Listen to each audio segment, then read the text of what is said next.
তো আশা করি সকলেই ভালো আছেন। এই মুহূর্তে আমি আপনাদের সঙ্গে যে ঘটনাটা শেয়ার করব সেই ঘটনাটা যদি সত্যি হয়, কারণ এই ঘটনাটা এখন এশীয় ফুটবলের সবথেকে স্ট্রংগেস্ট রিউমার হিসাবে ঘুরে বেড়াচ্ছে, এবং যদি এটা সত্যিই ঘটে থাকে তবে এশীয় ফুটবলের গোটা মানচিত্র আমূল বদলে যেতে চলেছে। নমস্কার, আমি প্রদীপ, অনুভবের সফর চ্যানেলের আরও একটা ফুটবলের ভিডিওতে আপনাদের সকলকে স্বাগত। আর যারা এখনও আমাদের চ্যানেলের নতুন তারা অবশ্যই চ্যানেলটি সাবস্ক্রাইব করে আমাদের পাশে থাকবেন। চলুন তাহলে দেরি না করে শুরু করা যাক। মুহূর্তে এশিয়া থেকে প্রশ্নাতীতভাবে যে দুটি দেশ অটোমেটিকভাবে ফিফা ওয়ার্ল্ড কাপে চান্স পায় তাদের একটি হলো জাপান এবং অন্যটি হলো দক্ষিণ কোরিয়া। এখন এই দুটি দেশের মধ্য থেকে জাপান এই মুহূর্তে সিদ্ধান্ত নিয়েছে যে তারা এএফসি অর্থাৎ এশিয়ান ফুটবল কনফেডারেশনের সেই ফেডারেশন থেকে তারা বেরিয়ে এসে ইএফএফ অর্থাৎ ইস্ট এশিয়ান ফুটবল ফেডারেশনে যুক্ত হতে চলেছে। এখন আপনার মনে প্রশ্ন আসতে পারে যে দেশটা সরাসরি বিশ্বকাপের মতো মঞ্চে কোয়ালিফাই করে, যারা এশীয় লেভেলে এই মুহূর্তে দুর্দান্ত একটা জায়গায় রয়েছে, তাদের হঠাৎ কেই এমন মনে হলো যে তারা এএফসি থেকে বেরিয়ে এসে ইস্ট এশিয়ান ফুটবল ফেডারেশনে যুক্ত হতে চাইছে। কারণ জাপান যে অভিযোগগুলো করেছে সেটা কিন্তু দক্ষিণ এশিয়ার ফুটবল খেলিয়ে দেশগুলোকেও চোখ খুলে দিতে সাহায্য করেছে।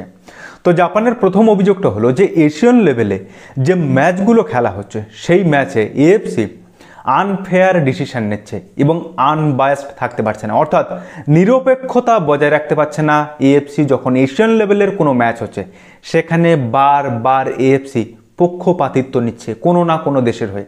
এবং দ্বিতীয় যে পয়েন্টটা সেটা আরও ডিরেক্টলি তারা ইঙ্গিত করে বলেছে যে ওয়েস্ট এশিয়ার 3 দেশ কাতার, সৌদি আরব এবং ইউএই, এই 3টে দেশ থেকে যেহেতু এএফসির সব থেকে বেশি টাকাটা আসে বা ইনভেস্ট আসে এএফসিতে, তাই এই 3টে দেশকে এএফসি যেন টেনে খেলায়, মানে এক কথায় বলা যেতে পারে যে রেফারি এদেরকে সাহায্য করে। আর এই ঘটনা কিন্তু আমরা সরাসরি দেখেছি। ভারতের সিনিয়র দলের ক্ষেত্রে গোল লাইন অতিক্রম করে যাওয়া সেই বল টেনে এনে তারা কিন্তু গোল করেছিল। এবং সেকেন্ড খুব বেশি দিন নয়, আন্ডার-23 এএফসি এশিয়ান কাপ কোয়ালিফায়ারের সেই ম্যাচটাতে পরমবীরকে যে ফেলে দেওয়ার যে ঘটনা সেটা কিন্তু পেনাল্টি ছিল না। এই ঘটনাগুলো চোখে আঙুল দিয়ে কিন্তু দেখিয়ে দিচ্ছে যে কাতার বলুন বা সৌদি আরব বা ইউএই, এই 3টে দেশের খেলানোর ক্ষেত্রে এএফসি কিন্তু পক্ষপাতিত্ব বারবার করছে। আর এই অভিযোগ নিয়ে জাপান এএফসি থেকে বেরিয়ে আসতে চাইছে।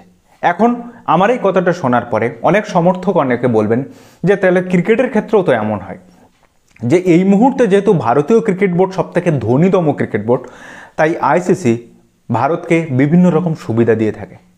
তাহলে আপনাদেরকে একটা ছোট্ট কথা বলি, 1990-এর শেষের দশক অথবা 2000 দশকের শুরু, এই সময়টাতে ভারতীয় দলকে যেভাবে আম্পায়ারিংয়ের জঘন্যতম শিকার হতে হয়েছিল সেটা আপনারা অনেকেই যারা জানেন, ওই সময় খেলা দেখেছেন, তারাও প্রত্যেকে জানেন। বেশি দূর যাব না, আমি একটাই নাম বলবো, স্টিভ বাগনার। নামটা শুনেছেন তো?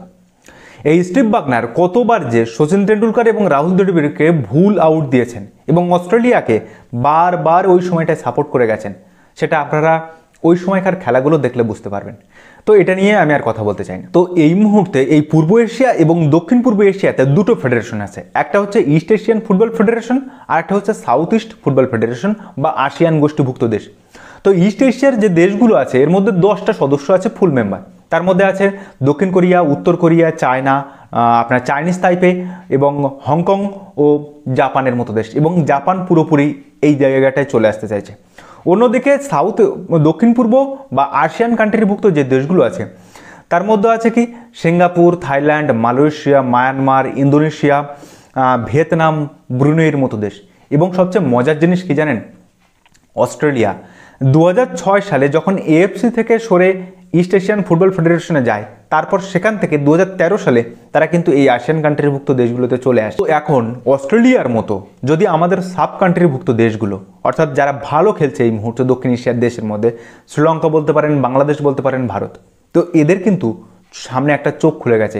এরা কিন্তু এই আসিয়ান কান্ট্রিভুক্ত বা ইস্ট এশিয়ান ফুটবল ফেডারেশন এই জায়গাগুলোতে কিন্তু সহজেই যেতে পারে, কারণ এই জায়গাগুলোতে কিন্তু এরকম পক্ষপাতিত্ব হয় না। ম্যাচ খেলতে গেলে তারা নিরপেক্ষভাবে ম্যাচ হয়। তো ফুটবল খেলায় নিরপেক্ষতাটা ভীষণ জরুরি ফুটবলের ক্ষেত্রে। তো আপনার কি মনে হয় এই সময়ে দক্ষিণ এশিয়ার দেশগুলো বা আমাদের ভারতবর্ষ ফুটবলকে সাব যে রিজিয়নটা আছে সেই রিজিয়ন থেকে বেরিয়ে আসিয়ান কান্ট্রিভুক্ত কিংবা ইস্ট এশিয়ান রিজিয়নে যাওয়াটা কি অবশ্যই উচিত? আপনার কি মনে হয়? কমেন্ট বক্সে আপনার মন্তব্য ও মতামত জানাবেন। তো আজকের ভিডিওটা এখানেই শেষ করছি।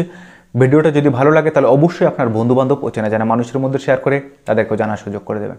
তো দেখা হচ্ছে পরের ভিডিওতে, ততদিন ভালো থাকবেন, সুস্থ থাকবেন আর অবশ্যই নিজের খেয়াল রাখবেন। ধন্যবাদ।